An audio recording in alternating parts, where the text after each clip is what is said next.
Chapter 1. A Forest to be Whacked.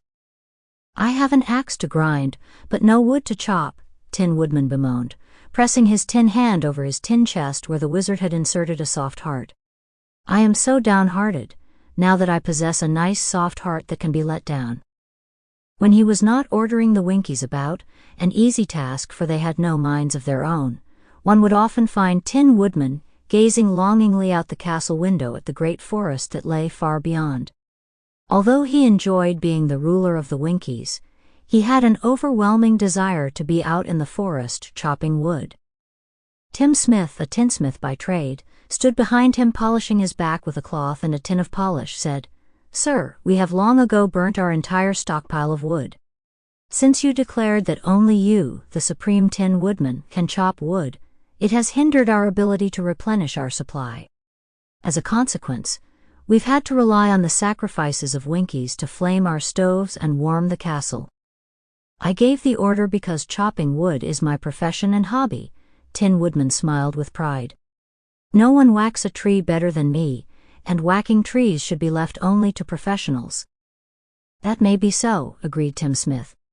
"But we Winkies are too soft and messy when split to make kindling. Besides, we don't burn very well. Don't you think it is time that you took time to venture out into those woods beyond, and do some whacking for the good of all?" Tin Woodman rested his tin chin on his tin fist and replied, "What will you Winkies do while I'm gone? After all, you had done nothing but sit on your Winky bottoms, until I returned from seeing Dorothy and Toto off to Kansas. If I had not chosen to be your ruler, the entire land of the Winkies would be covered with cobwebs and dust for lack of motivation and leadership." "You have such a soft heart," Tim Smith sighed. "However, if you had a real nose to smell with, you would be aware that burnt Winkies do not emit a pleasant odor. We Winkies would rather smell the gratifying aroma of burnt wood over the familiar scent of our relatives and acquaintances." Tin Woodman gazed at the far woods that seemed so far away. "Do you really think I can leave the castle unattended, even for a short time?" he asked hopefully. "Oh, most certainly," Tim Smith spoke almost too eagerly. "But you will be without a ruler. I think we can work out something in your absence. The other Winkies will not object?